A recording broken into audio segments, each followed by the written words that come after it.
Hello students, welcome back once again. आज हम start करने वाले हैं इस वीडियो के अंदर क्लास 11th फिजिक्स की एक ब्रांड न्यू जर्नी, जिसके अंदर आपको बहुत मजा, बहुत खुशबू, बहुत ज्यादा खुशबू आने वाली है कि आपका मन सुगंधित हो उठेगा। कमेंट सेक्शन में मुझे ये बस इतना बताइए कि आप एक्साइटेड हैं या नहीं। आपका इंतजार कर रहा हूं कमेंट सेक्शन में। ये बताइए कि आप एक्साइटेड हैं या नहीं। आपकी एक्साइटमेंट आपके फिजिक्स में इंटरेस्ट को जगाएगी। बड़ी ही सिंपल सी बात, आज का हमारा चैप्टर है physical world, that is chapter first from 11th physics. Although ये चैप्टर जो है हमारे स्कूल्स में पूछा नहीं जाता, बट क्योंकि स्टार्टिंग कर रहे हैं तो स्टार्टिंग एकदम स्टार्टिंग से होना चाहिए, तभी मजा आएगा।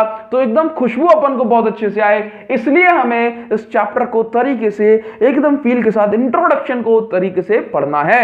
तो भाई कमेंट सेक्शन में आपका इंतजार कर रहा हूं, जो कुछ कहना है चाहो वो कह सकते हो। हाँ, एकदम बेसिक है, बट फिर भी आपको इसमें नई चीजें जानने को मिलेगी, जैसे कि फंडामेंटल फोर्सेज, जैसे कि लॉ थ्योरी में difference, unification, reductionism, scope of physics, काफी सारी चीजें अपन पढ़ने वाले हैं। तो भाई स्टार्ट करते हैं। सबसे पहले हम स्टार्टिंग करेंगे साइंस से। भाई आप बचपन से पढ़ते चले आ रहे हो कि साइंस क्या होता है, तो हम साइंस को कहते हैं भाई ये तो विज्ञान है। साइंस का मतलब क्या? साइंस का मतलब होता है विज्ञान। अब विज्ञान क्या होता है भाई? दो चीजें, एक होता है ज्ञान, सुनना, एक होता है ज्ञान और एक होता है विज्ञान। अब ज्ञान और विज्ञान में क्या अंतर है? ज्ञान का मतलब है कि मेरे पास कुछ नॉलेज है। फॉर एग्जांपल मेरे सामने एक कार खड़ी है, अब ये कार कौन सी कंपनी की है, ये कार का काम क्या है, बोला एक पॉइंट से दूसरे पॉइंट तो ले जाती है। हाँ, इसके बाद इस कार में एसी लगी हुई है, ये मेरा ज्ञान है। बट ये कार कैसे ऑपरेट करती है, ये कार किस प्रिंसिपल पर वर्क करती है, इस कार की एसी कैसे फंक्शन करती है, इस कार में हेडलाइट कैसे फंक्शन करती है, इस कार का इंजन कैसे चलता है, इस कार का इंजन किस प्रिंसिपल पर बेस्ड है, इस तरह का कंप्लीट ऑर्गेनाइज्ड नॉलेज होना, यह कहलाता है साइंस। तो ज्ञान सिर्फ नॉलेज है और विज्ञान ऑर्गेनाइज्ड नॉलेज है। फॉर एग्जांपल मैं अगर आपसे कहता हूं, अगर मैंने कह दिया कि भाई ये हार्ट है, दिल समझ रहे हो, आपने बुक में देखा, बोला ये तो हार्ट है।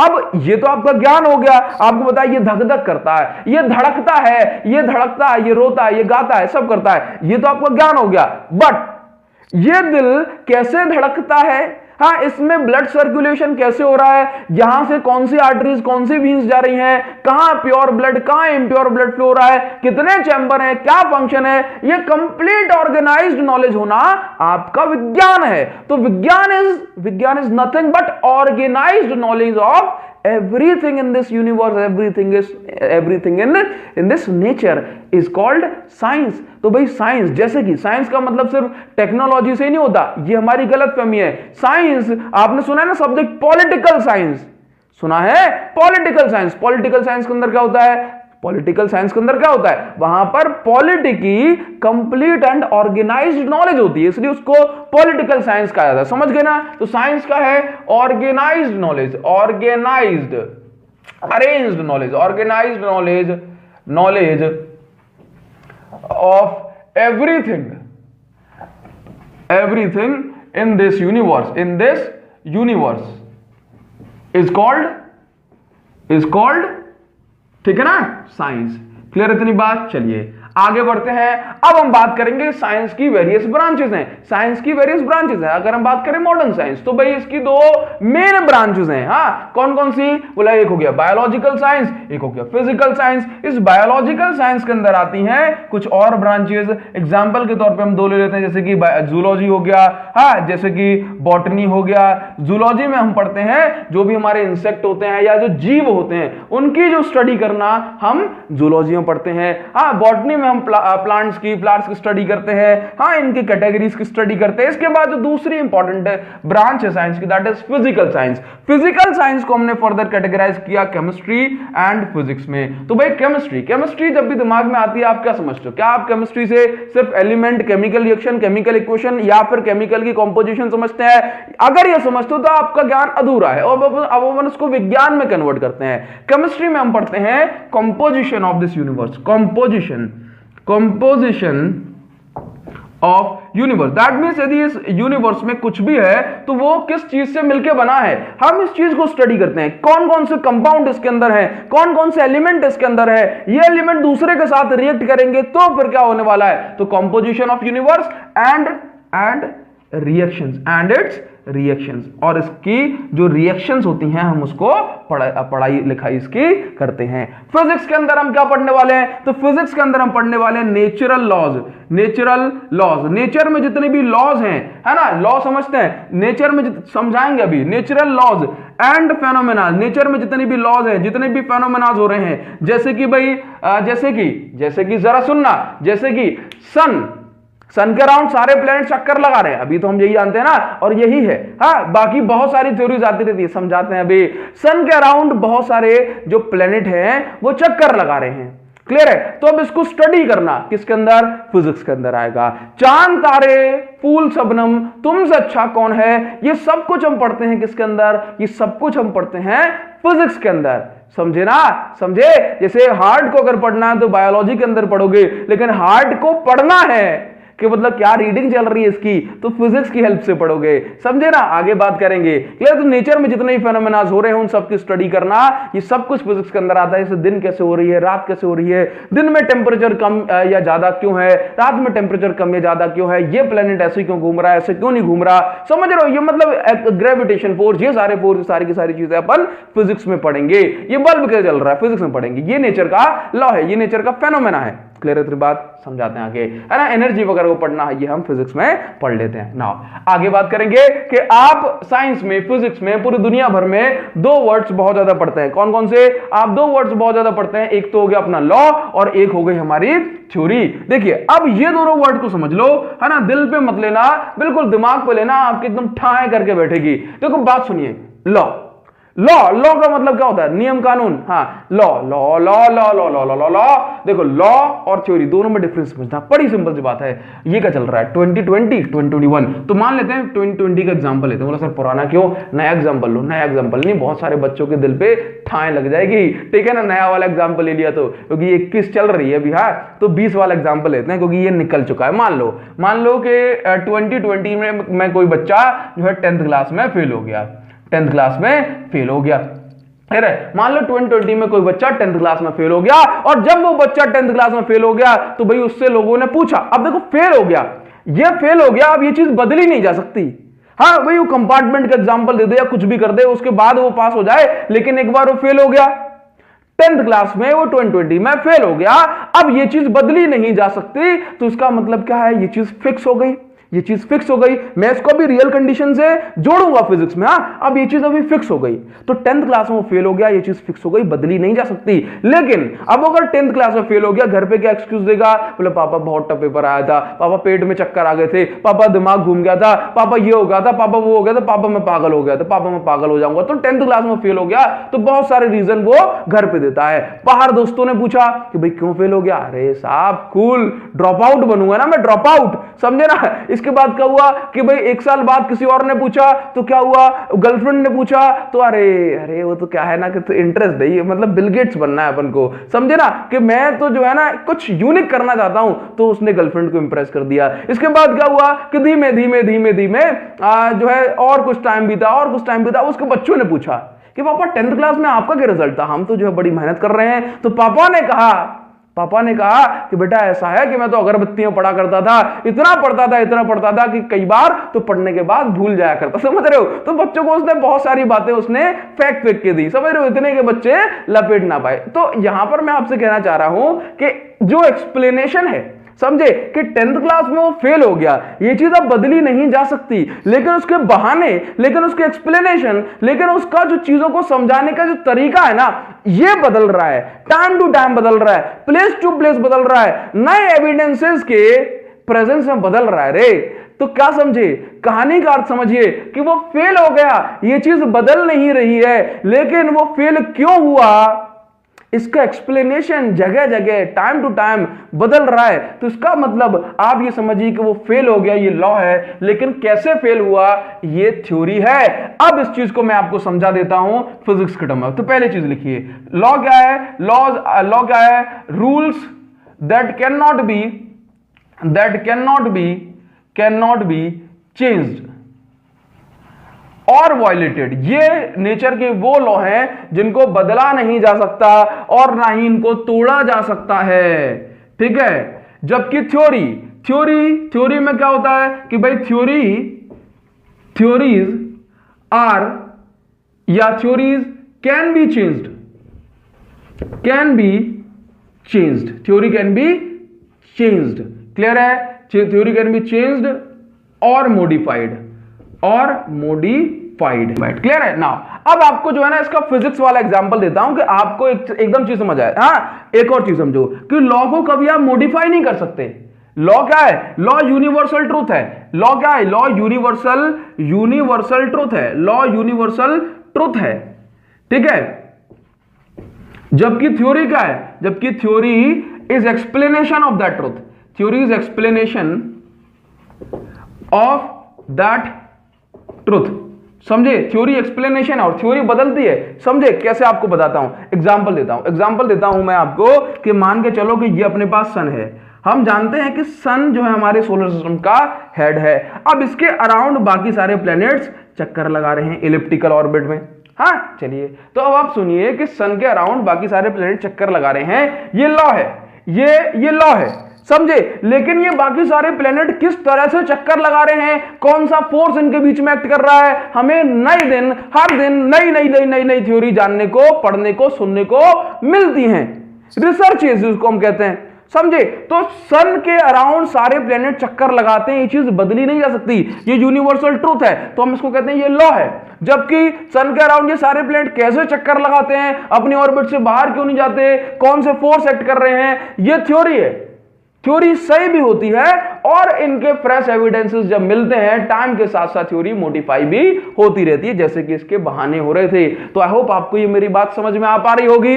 कमेंट सेक्शन में आपका इंतजार कर रहा हूं। आगे बढ़ते हैं, अब हम थोड़ा सा और इसके बारे में जानते हैं। इसको मैं इरेज कर देता हूं, क्लियर है ना, इसको इरेज कर देता हूं। हाँ जी, तो अब हम जानेंगे कि कोई भी थ्योरी जो है वो किस तरह से तैयार की जाती है। ऐसा नहीं कि बोला काटो गोलो और लगा लो, कि आपने जो भी बहाना दे दिया आप उसको साइंटिफिकली थ्योरी कर सकते हो, ये तो आपकी थ्योरी हो गई। बट आपको अगर कोई भी थ्योरी बुक्स में पब्लिश करनी है, आप अगर अपनी थ्योरी को चाहते हो कि भाई मेरी भी थ्योरी इस रिसर्च पेपर में आ जाए, तो आपको कुछ स्टेप्स को फॉलो करना पड़ेगा। जैसे मान लीजिए कि यदि मैंने कहा कि every action is equal and opposite reaction, तो मुझे ये चीज एक्सपेरिमेंट में देखना पड़ेगा। कई बार मैं इसको एक्सपेरिमेंट में देखूंगा, फिर मैं इसका एनालिसिस करूंगा, मैं यहां से ऑब्जर्व करूंगा कि मुझे क्या मिल रहा है, क्या हर जगह मुझे मिल रहा है, क्या यहां भी every action is equal and opposite reaction. तो उस कंप्लीट ओवरऑल जो है ना उसका मैथमेटिकल फॉर्मूला देखूंगा कि अगर मैंने इतना फोर्स लगाया और मुझे भी वापस में उतना फोर्स मिला, तब तो है कि हां जी बात बन रही है, समझ रहे हो ना। तो मैं इसकी थ्योरी देख सकता हूं, हालांकि ये लॉ है every action and has equal and opposite reaction, लेकिन मुझे इसका एक्सप्लेनेशन देना है तो मैं इसको थ्योरी कहूंगा, समझे ना। चलिए, तो कोई भी थ्योरी किस तरह से तैयार की जाती है साइंटिफिकली, उसके कुछ स्टेप्स होते हैं। हाँ, तो यहां पर हम बोल सकते हैं स्टेप्स ऑफ साइंटिफिक, या फिर स्टेप्स कहते हैं इसको, या फिर हम इसको साइंटिफिक मेथड कहते हैं थ्योरी को बनाने के। चलिए, तो सबसे पहले किसी भी थ्योरी के लिए हमें कंट्रोल्ड एक्सपेरिमेंट करना होता है। कंट्रोल्ड एक्सपेरिमेंट का मतलब है जहां पर फिजिक्स के लॉज एप्लीकेबल हों, क्लियर है। इसके बाद जो भी हमने एक्सपेरिमेंट किया उसका कुछ रिजल्ट आएगा, तो उस रिजल्ट को हमें ऑब्जर्व करना है, दैट मींस देखना है कि अरे बॉल ऐसे गई और ऐसे ही वापस आ गई, तो मतलब मुझे इसका qualitative and quantitative, that means quality wise and quantity wise दोनों से मुझे इसका एनालिसिस करना है, मतलब ऑब्जर्व करना है कि मैंने इस एक्सपेरिमेंट में क्या देखा, क्या रिजल्ट है। इसके बाद क्या होता है कि तीसरी, जो भी मैंने ऑब्जर्व किया, अब मैं इसका मैथमेटिकल मॉडल सजेस्ट करूंगा। मैथमेटिकल मॉडल को आप मैथमेटिकल फॉर्मूले भी समझ सकते हो, क्लियर है, एक कंप्लीट फॉर्मुलेट करना उसको। इसके बाद जो भी मैथमेटिकल मॉडल ये तैयार हो गया, इसके बाद इस मॉडल के बेसिस पर कौन सा नया फेनोमेना और बन सकता है, ये चीज हम इसको प्रिडिक्ट करते हैं, मतलब अंदाजा लगाते हैं, प्रिडिक्ट करते हैं, समझे ना, predicting new phenomena on the basis of this theory.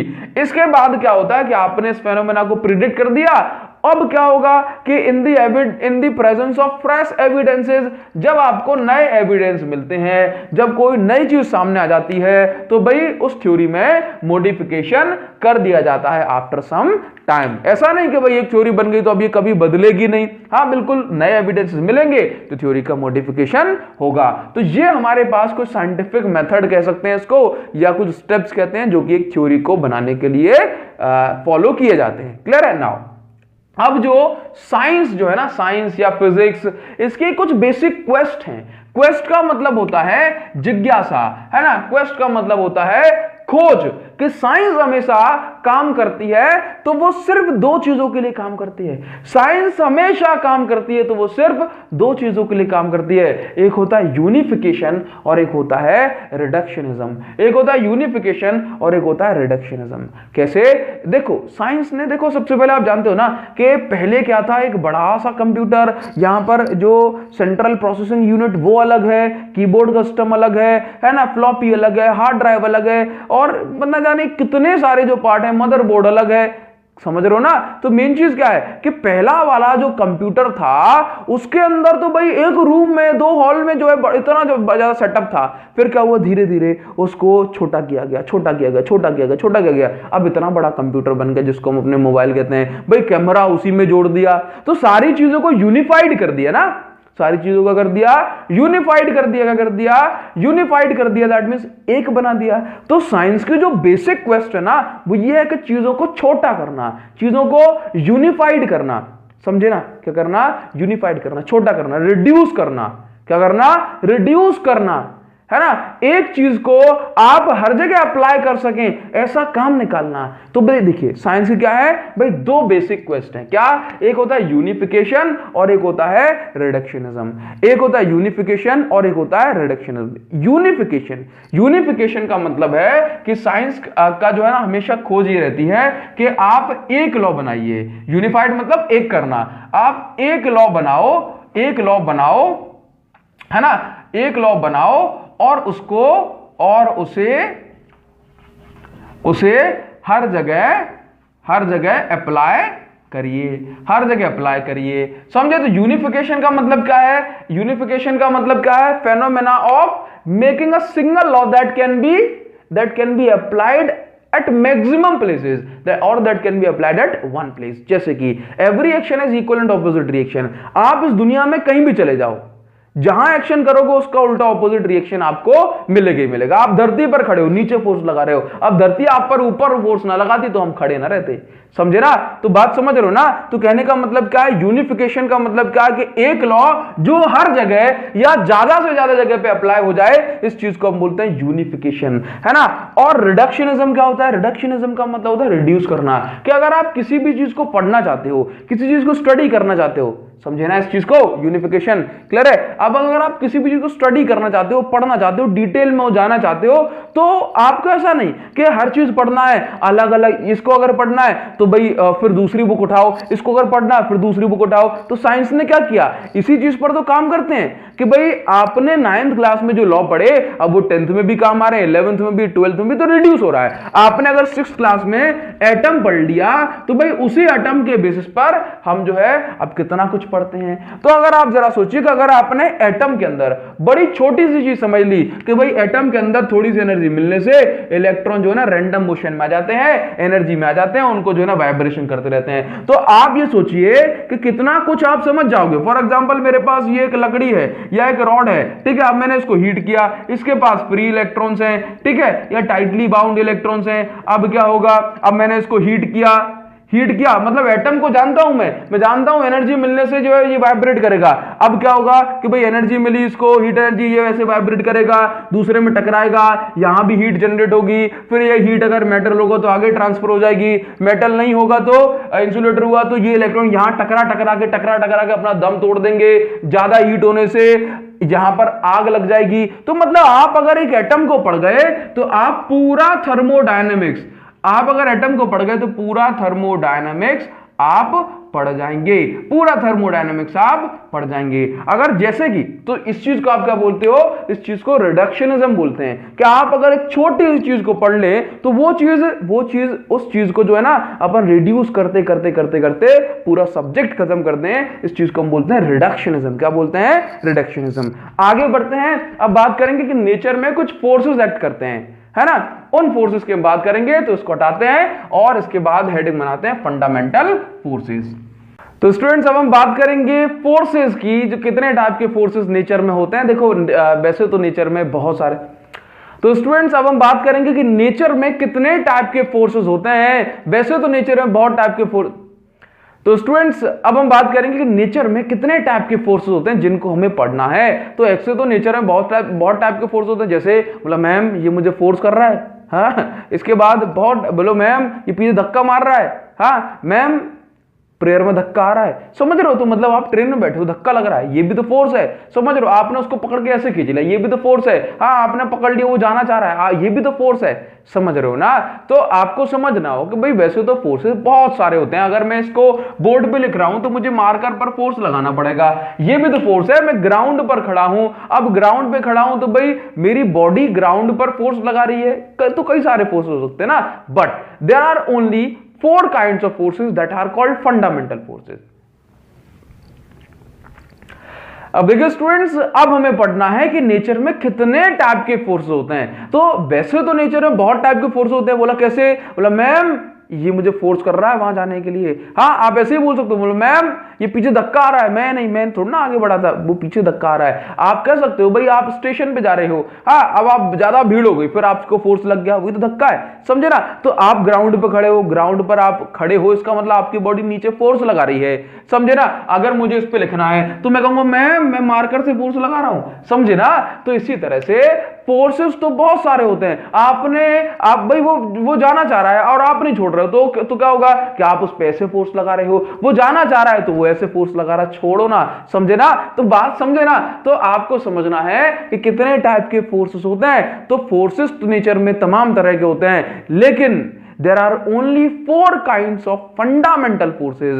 तो बहुत सारे फोर्सेस को हमने जब जो है उसको रिड्यूस किया, तो रिड्यूस करते करते हमने पाया कि नेचर में सिर्फ 4 तरह के फोर्सेस होते हैं जिनको हम फंडामेंटल फोर्सेस कहते हैं। और इसके बाद जो बाकी सारे के सारे फोर्सेस हैं इन सभी फोर्सेस से बनते हैं, मतलब इन सभी के अंदर ही आते हैं। तो पहला फोर्स हम बोलते हैं भाई ग्रेविटेशनल फोर्स। ग्रेविटेशनल फोर्स क्या होता है, वो फोर्स जो 2 मैटर के बीच में लगता है, या फिर कहूं मुझे ऐसा कहना चाहिए वो फोर्स जो 2 मासेस के बीच में लगे उसको हम ग्रेविटेशनल फोर्स कहते हैं। जैसे कि आपके और मेरे बीच में लग रहा है, हाँ, हालांकि हम बहुत दूर हैं लेकिन ग्रेविटेशनल फोर्स हमारे बीच में लग रहा है। आप डिटेल में इसको पढ़ोगे 6th यूनिट में, समझे ना, ग्रेविटेशन में। तो चाहे 2 बॉडीज जिनके पास बहुत थोड़ा सा भी मास है उनके बीच में ग्रेविटेशनल फोर्स लगता है। अगर आपने 9th क्लास अच्छे से नहीं पढ़ी तो फिर मैं आपको बताऊं कि ग्रेविटेशनल फोर्स ऐसा नहीं कि धरती और हमारे बीच में लगता है। ग्रेविटेशनल फोर्स इस दुनिया में हर बॉडी के बीच में लगता है, समझे ना। आपके और मेरे बीच में भी लग रहा है, लेकिन ये फोर्स इतना कम है कि हम इसको कभी भी फील नहीं कर सकते, समझे ना। आपके और आपके रूम में लगे हुए फैन के बीच में लग रहा है, आपके और आपके मोबाइल के बीच में लग रहा है ग्रेविटेशनल फोर्स। बट ये फोर्स बहुत ज्यादा वीक है। क्यों? अपन इसको फर्दर चैप्टर्स में पढ़ेंगे। तो भाई वो बॉडी जिसके पास मास है हम उसको क्या बोलेंगे कि भाई उनके बीच में कौन सा फोर्स लगता है, ग्रेविटेशनल फोर्स। नाउ नेक्स्ट जो है वो है electromagnetic force. Electromagnetic force basically charged particles के बीच में लगता है। किसके बीच में लगता है? चार्ज्ड पार्टिकल्स, ठीक है। इनफैक्ट अगर मैं आपसे कहूं कि जैसे मान लीजिए, अच्छा चार्ज पार्टिकल का एग्जांपल देख लो, हमारे हाथ के जो रोम होते हैं ना, जो रोम होते हैं, बॉडी के हेयर्स होते हैं, उसके और कर्टेन के बीच में एक खिंचाव होता है ना, तो ये इलेक्ट्रोमैग्नेटिक फोर्स होता है, समझे ना। इलेक्ट्रोस्टैटिक फोर्स के अंदर आता है ये। इसी तरह से जब आप टीवी के टेलीविजन स्क्रीन के पास से गुजरते हो तो हमारे हाथों के रोम थोड़ा सा जो है ना अट्रैक्टेड हो जाते हैं, तो ये भी इलेक्ट्रोमैग्नेटिक फोर्स के अंदर आता है। इसके अलावा कोई भी चार्ज पार्टिकल गोल गोल घूम रहा है ना, या फिर कहें कि भाई बहुत सारे डिवाइस होते हैं जिसके अंदर इलेक्ट्रोमैग्नेटिक फोर्स लग रहा होता है। बिजली चमक रही है, हाँ, लाइटनिंग, वो भी इलेक्ट्रोमैग्नेटिक फोर्स का एग्जांपल है। ऑल्दो इलेक्ट्रोस्टैटिक फोर्स के अंदर आता है, बट ये इलेक्ट्रोमैग्नेटिक की एक ब्रांच के अंदर है, ठीक है ना। नाउ ये सारी चीजें आपको डिटेल में पढ़ने को मिलेगी, सिर्फ अभी हम इसका इंट्रोडक्शन ले रहे हैं। नाउ आगे बढ़ेंगे भाई weak nuclear force. Weak nuclear force को थोड़ा समझ लो। एक रफ आइडिया मैं आपको देता हूं कि भाई ये न्यूक्लियस है। अब इस न्यूक्लियस के अंदर क्या होता है, इस न्यूक्लियस के अंदर ट्रांसफॉर्मेशन होता है कि जैसे मान लीजिए भाई न्यूट्रॉन का कन्वर्जन हो रहा है, किसमें? न्यूट्रॉन में, मतलब प्रोटॉन में, इलेक्ट्रॉन्स में। हाँ, न्यूक्लियस के अंदर भी फास्ट मूविंग, कैसा? फास्ट मूविंग इलेक्ट्रॉन बनता है। फास्ट मूविंग इलेक्ट्रॉन का ट्रांसफॉर्मेशन इसके अंदर कंटिन्यूसली होता रहता है। इसको मतलब मैं कहूंगा भाई इसको पूरी तरह समझना मतलब आप भी समझिए कि पूरी तरह समझना इसको बहुत ही ज्यादा असंभव टाइप है, ठीक है ना। तो हम कहते हैं कि भाई इसके अंदर फास्ट मूविंग इलेक्ट्रॉन भी इसके अंदर से निकलता है, जिसको हम कहते हैं भाई जब ऐसा होता है तो हम इसको कहते हैं बीटा डिके हो रही है। क्या हो रही है? Beta decay. तो मान लो अगर रेडियो एक्टिव डिके हो रही है, बीटा डिके हो रही है, तो ये इलेक्ट्रॉन निकल के चला गया इसमें से, इसको न्यूक्लियस रोक नहीं पाई, तो इसको हम बोलते हैं वीक न्यूक्लियर फोर्स। क्या कहते हैं? Weak nuclear force. क्लियर है ना। तो ये कब होता है? During radio active decay, during radio active decay.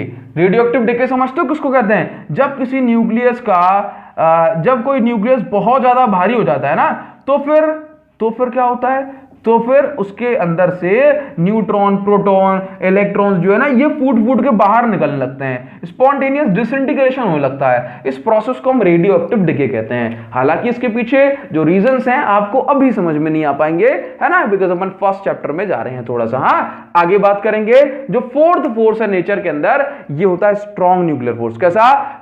Strong nuclear force. इतनी ताकत के साथ मैंने इसलिए कहा बिकॉज दुनिया का, यूनिवर्स का सबसे ताकतवर फोर्स है स्ट्रॉन्ग न्यूक्लियर फोर्स, है ना। स्ट्रॉन्ग न्यूक्लियर फोर्स कहां लगता है? Inside nucleus, inside nucleus. समझे?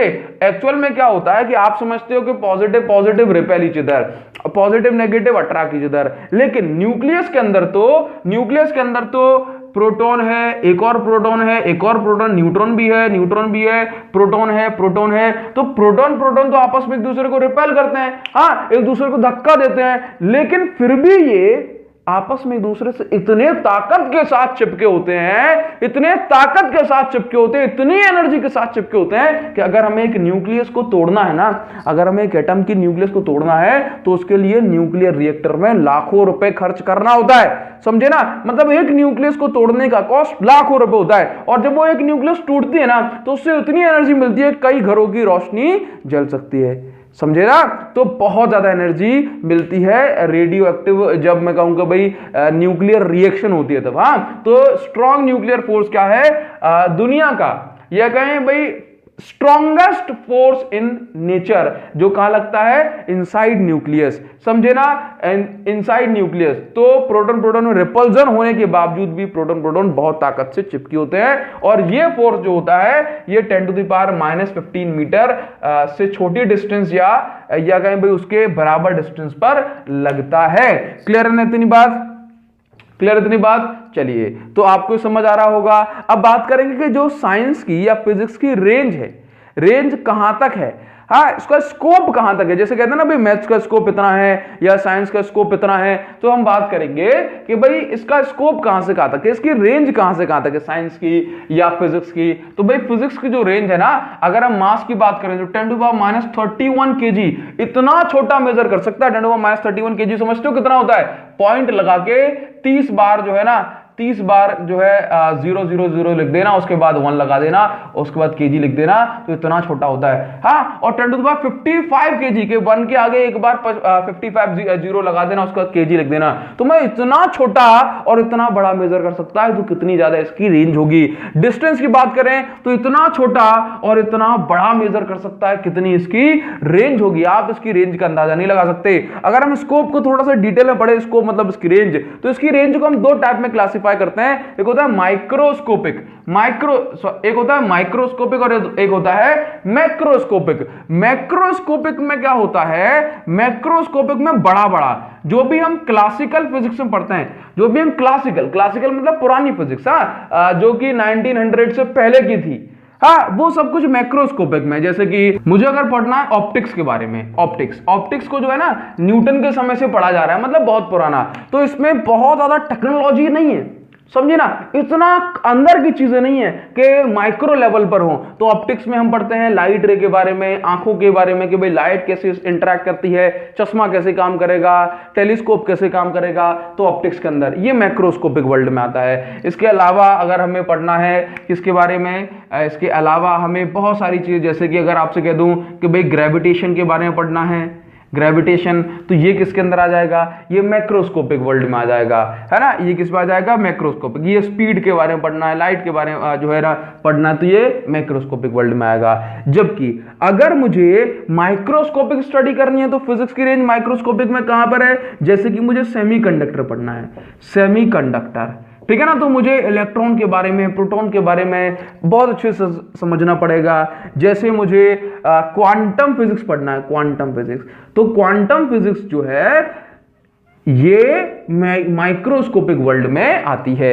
याद रखना, दो जो है ना कैटेगरीज बनाई गई फिजिक्स की, एक पुरानी फिजिक्स जो कि 1900 से पहले की थी, उसको क्लासिकल फिजिक्स कहा जाता है, और उसके बाद मॉडर्न फिजिक्स जिसको क्या कहा जाता है, जो 1900 के बाद वाली, ये एडवांस फिजिक्स है, समझे ना। इसमें कंप्यूटर बना, इसमें लैपटॉप्स बने, मोबाइल्स बने, कैमरेज वगैरह का बहुत अच्छा जो है डेवलपमेंट हुआ, तो ये सब कुछ मॉडर्न फिजिक्स के अंदर है। क्लियर है ना। इसके बाद एक छोटा टॉपिक होता है जिसको हम जो है यहीं पे कवर कर देते हैं कि what is the relation of physics with mathematics. Physics का और मैथमेटिक्स का क्या रिलेशन है, तो याद रखना कि फिजिक्स के लिए मैथमेटिक्स एक टूल है, मैथमेटिक्स के बिना फिजिक्स पॉसिबल नहीं है। फिजिक्स का अगर आपको सच्चा एक्सप्लेनेशन देना है तो मैथमेटिक्स से ही होगा। इसके अलावा फिजिक्स और बायोलॉजी का क्या रिलेशन है, मेडिकल साइंस का, तो भाई कोई भी डिवाइस जो मेडिकल फील्ड में यूज हो रहा है वो फिजिक्स के ही प्रिंसिपल पर वर्क कर रहा है। फिजिक्स और केमिस्ट्री क्या रिलेशन है, फिजिक्स ने एटम की स्टडी करके दी, अब अगर केमिस्ट्री में एटम ना जान पाए तो केमिस्ट्री ही पॉसिबल नहीं है, इसलिए फिजिक्स और केमिस्ट्री भी इंटरलिंक्ड हैं, समझे ना। फिजिक्स और बायोलॉजी, जैसे मान लो जूलॉजी वगैरह की पढ़े तो सेल हम पढ़ते हैं माइक्रोस्कोप से, समझे ना, सेल की स्टडी करना है तो माइक्रोस्कोप किस प्रिंसिपल पर बेस्ड है, फिजिक्स के प्रिंसिपल्स पर, क्योंकि उसके अंदर अपन जो है ना लेंसेज हैं, हाँ, सिंगल लेंस, डबल लेंस, समझे ना। तो ये सारी चीजें, सारे सब्जेक्ट एक दूसरे से इंटरलिंक्ड हैं, बस जो फिजिक्स है ना वो मैथ्स पर पूरी तरह से डिपेंडेंट है। आई होप आपको ये लेक्चर समझ आया होगा, आपको उसकी खुशबू आई होगी और पूरा जो है ना फील आने लगेगा। अब जैसे जैसे आप आगे बढ़ेंगे, कमेंट सेक्शन में मैं आपका इंतजार कर रहा हूं। अगर आपने मुझे इंस्टाग्राम पर फॉलो नहीं किया है तो लिंक आपको डिस्क्रिप्शन में दे दूंगा इंस्टाग्राम अकाउंट की, आप मुझे फॉलो कर लें। मैं आपको वहां पढ़ाऊंगा नहीं, ना ही मैं आपको कोई किसी भी तरह के वहां पर नोट्स मिल पाएंगे, सिर्फ अपनी फोटो डालूंगा, आप उसको लाइक कर देना, मैं आपको फॉलो बैक कर लूंगा, तो आपको भी जो है ना मैं लाइक करते चलाऊंगा, ठीक है ना। तो बस इतनी सी बात है और हमें तुमसे प्यार है और आप कमेंट करते जाइएगा। वीडियो पसंद आए ना पसंद आए जरूर बताइएगा। Thank you so much guys, thanks a lot, see you in the next video, see you in the next chapter, thank you guys.